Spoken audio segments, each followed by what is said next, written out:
Hi, I figured uploading to YouTube was gonna be the best route. I posted on my Instagram that I could give like a Cliff Notes version of the full moon, and figured uploading it to YouTube would be better because people could then choose to listen to this and it wouldn't just be on a feed, for random people who wanted to receive this or wanted to listen or whatever the case may be could do that. So I'm going to look down just because I wrote so it'll all stay organized. It'll keep me on tact. I do feel a little weird, honestly, uploading it to YouTube because my camera keeps going out of focus. That's weird. I intend on starting a podcast. It is also going to be called The Meditated Mama. Podcasts just seem to be more my route because I don't have to get ready. I typically look like this. So podcasts with the mic and the whole just uploading all of that and it being audio seemed more my route, but I don't have a mic yet, so until I get that, I just figured I would do this. That way anybody who wanted to meditate with the moon and didn't know what was going on could kind of have a few pointers. It always helps. This is a big, daunting subject too, so if you're just diving in and you're completely lost, don't worry. I am too, 98% of the time. Practice does make perfect, and it's not even about practicing really. It's more just constantly being able to consume information and growing, and that's all I'm doing, just every day, just listening to people who are pouring into me and then kind of also accepting that maybe I could do that for others. So I'm just going to read these off. That way I do not have a 45-minute video. So the full moon is in Aries on October 1st today. You can harness this energy for the next few days, 2 to 3 days. So if you're seeing this the day after, on the 3rd, you can still meditate and use all of this to your advantage. There are flies in here. I live in southern Oklahoma. I'm sure most of you know that. It's like barbaric down here with animals and stuff. So sorry. Full moons are when the energies are at the peak. You think of like a cup full to the brim. That's you. You're full to the brim with the good, the bad, everything that's kind of happened since the new moon. So it's important to be grateful for the good, to hone in and look back and be thankful of what you've received, and then to let go of what you no longer need, what is no longer serving you, and what's no longer serving your higher good. Aries is all about action. They are doers. If you're an Aries, you're probably very task-oriented, probably just get it done, let's do this, which is great because you don't have to be an Aries to hone in on this energy. It's just available to you from the universe.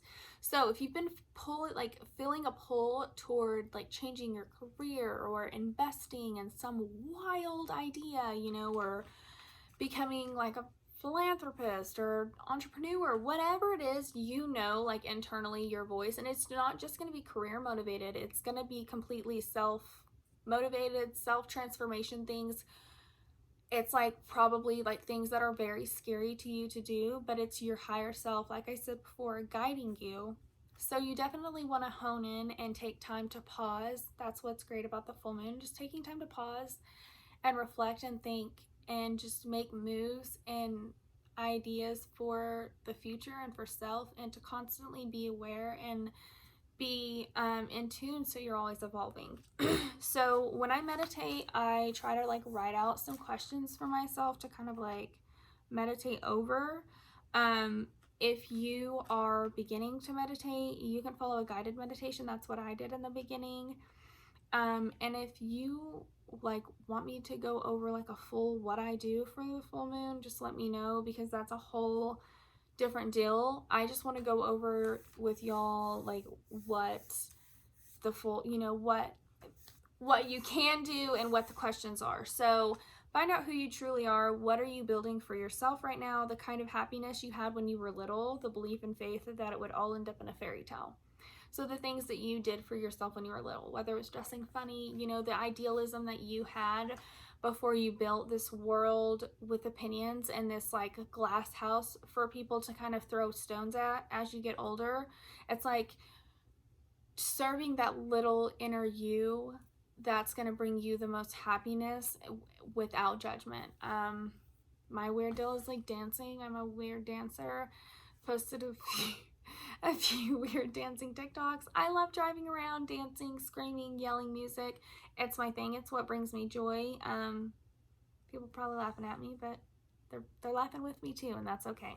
So just always just having fun, like make light of the situation. My gosh, we're living once. You know, I think back to the person I was in January. I was so riddled with depression and caught up in my day-to-day pain. I was not going outside and like grasping the beauty of what God has given us, and nighttime and stars and the moon and life and the sun, and getting my kids outside and running around in the grass. And it's just like you are able to give and accept so much more when you give and accept yourself.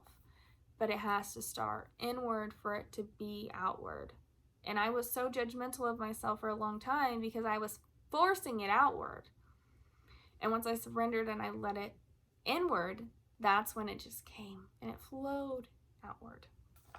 So it's a good time for transformation. You're going to have a lot of like motivation for it, and anything you do right now, it's also going to be propelled forward. So any good seed you plant, it's also the momentum is just going to keep going. So it's going to be good motivation for you and for everyone to kind of keep serving good. You got to trust yourself. You know you better than anybody. So it's like, do what's good for you. Don't worry about what Sally Joe's thinking. Don't worry about it. Worry about you. Lay your head down at night and be proud of yourself. And like, it's just going to keep happening. It's going to keep flowing. And I say this because this is me. Like, I was pushing happiness on myself for so long, and then now I'm just here, and it's the most incredible thing ever, and I'm so grateful. And that's why I want to share this, because everybody needs this. Y'all need this. So surrender to the fact that you deserve happiness, like, because you do. You specifically deserve all of the happiness in the world, but you have to believe it. You have to believe that you're beautiful. You have to believe that you're an incredible light being in order to be that. So say it. Look at yourself in the mirror and say it 5 times every day until it clicks. And then when it does, keep saying it and keep saying more things to yourself so that you keep growing. So I'm sorry if this is totally not turning into a full moon, but this is just what I'm writing to myself. So honestly, I'm sorry if it's super out there. It's just, this is how I keep myself in check. So this is just 1,000,000% raw, my notes. It's kind of nerve-wracking to even read them out loud, because a lot of the times when I write them, I'm writing them so fast, and then I go back and read them and I'm like, oh my gosh, like you can tell it was higher self. So I hope that this is just reaching whoever it needs to reach. To actually grasp and believe that you are here and you specifically serve a life-changing purpose. To actually grasp and believe that you are here and you specifically serve a life-changing purpose. You. Like, I say that to me and I'm like, I have to accept that. I'm here for a purpose, and I'm here to change the world. What do I have in me? What fires me up? What lights me up? What's going to give me momentum is also going to give others momentum. So that's exciting to think about. It's going to feel like you're going from like seeing a desk to like seeing a whole room. So like your perspective is going to change, your mindset's going to change, and then you're going to act on it, and it's going to transform your whole thinking. And like I said before, I'm saying this from this happening to me personally as well, and still happening to me every time I surrender and my higher self is served. It's like I'm here for a purpose, and the more I surrender, the more I am free from all of this pain and madness and the day-to-day that I get myself caught up in. Still, I can check in with myself and know that I serve a higher purpose. So it's hard to sometimes admit that like our happiness roots from us, that we are in charge of our happiness. And that's not to say that you don't rely on God and your family and your friends. Of course you do. But you have to understand that your choices are what bring you gratification, and what bring you soul self-worth, and what bring you happiness. And I'm not talking about the happiness of when you've made your family dinner and, they're all sitting there inhaling food and not saying thank you, and you've slaved for 4 hours. No, what have you done for you specifically that has served you so that you can feel full, so that you're happy and full for your children? So your children and your friends or whoever can see you serving your self-purpose, and that gives them motivation to also do the same. I am able to better help others when I am in tune with what I have going on internally. So that's kind of like the whole thing I've been sitting on a soapbox about. Knowing what's going on inwardly is obviously going to help with everything. More conscious of how you operate once you realize external forces can affect your peace and your happiness. So just being mindful of where you give your peace and happiness to. That's important. I had a revelation like that today, actually. So that is coming from me today, realizing I don't need to share all of my happiness with everyone around me. But sometimes it's just for me. And that's okay, right? Because it's still happy. I can still be happy and not have to share with everybody else. It's mine and it's still relevant. So this is why personal healing is so important, though, because you can be happy with yourself. You can be happy in a moment alone, celebrated. You see yourself clearly when you're healing and when you're healed. I don't want to say you become healed. You're constantly evolving and growing. You do get to a point where you've healed from your trauma, but you are able to see yourself more clearly when you're not looking at yourself through pain and through judgment and these glasses that we put on where we can just kind of self-loathe and see ourselves as somebody that we're not. So you have to be willing to accept your flaws and know that you can grow as a person from that. So it's okay that that you're anal, and that may not be the right word to use, but that you're type A personality and you freak out when the kids try to load the dishwasher.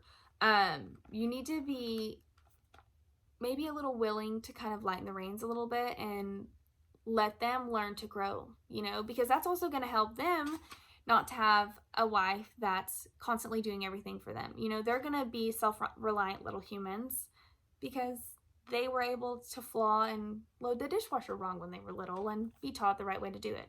And I just kind of throw loose examples out because I don't ever want to pull anything from my life, obviously, or somebody I know, because I have like 5 friends, so I don't want to offend anybody. Being confronted can be uncomfortable. I just nonchalantly say that, then slip right back into the notes. Being uncomfortable can be uncomfortable. Being confronted with self can be uncomfortable. But it's okay to be uncomfortable, because when you're uncomfortable, you can grow.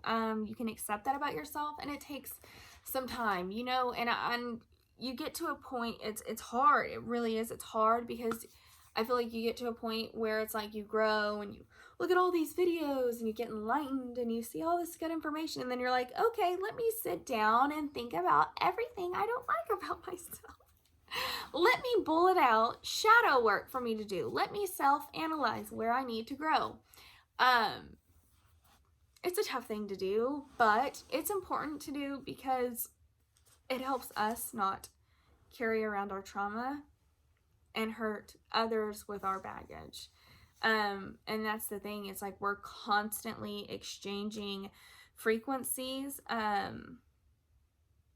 I mean, everything carries a frequency. Everything is energy. Everything, it's there, whether it's negative or positive. So it's important to deal with self. That way you're not carrying around low vibrations, because the trauma that you don't deal with, you do carry and you do give off to other people. So we always want to make sure that we're not unknowingly kind of spreading our trauma and spreading our,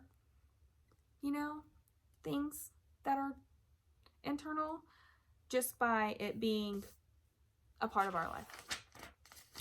Wow. Made it to the last page and it's not 45 minutes. I'm so happy. Life, God, and the universe want us to have that. They want us to have wholeness. They want us to have oneness. We only take it from ourselves, and we only rob ourselves of those opportunities when we're operating at a low frequency. We're only taking away our own light. And that's the important thing to notice and to hone in on. Yes, you may have people around you that are stealing your joy, but you are also allowing those relationships to operate and be a part of your day-to-day. So it's realizing there's always a self part to play and a part for self-growth, and realizing maybe I need to change these relationships, maybe I need to change my habits, maybe I need to stop drinking, maybe I need to, start running every day or do yoga, whatever it may be. But you have to make yourself a priority, because all you're doing is like dimming yourself. That's all it is. And it causes you more anxiety, it causes you more stress, and it definitely causes others around you to feel that as well. When you're a healed, happy person, people are able to heal and be happy with you. And that sounds corny, and I mean, I don't even know how else to word it. It kind of does. But going from somebody who was operating at such a low frequency, I have kind of exchanged that and kind of changed my thinking. It all started with like watching and kind of being aware of what I'm consuming. This comes down to like music, who I'm surrounding myself with, what I'm doing, everything that I am kind of trying to be aware of. Full moons are great time for self-analyzation, self-growth. It's just such a important time to ground yourself right now. We have a lot going on. 2020 has been the most insane year, I think, for everybody to date. And that angst is going to keep building until November. So if you have any questions about this, please let me know. I am sorry if I rambled, if it sounded random. I just tried to read what I had in my notes. I organized it a little bit and wrote it neat, obviously, because I had it like way out there. But this is all kind of super private, meditated thoughts. So they were definitely more for me. When I did the meditation, I never intended on sharing these. I didn't think about it till afterwards. So if you feel like this was not for you at all, it probably wasn't, because I was meditating and thinking these. But this is just what I picked up off of what I meditated over, what I received, what area, and that's all what it's about. That this is what works for me. So I just wanted to be very clear about that. I am looking forward to uploading this. I'm very excited, very nervous. I'm hoping that y'all enjoy it. I am gonna work my tail off on getting a mic and getting everything organized for the podcast. So once I have all of that lined up, I will be letting everybody know about that. But I guess for now, I'm done. I did it. It only took like 5 tries, y'all, but I did it. So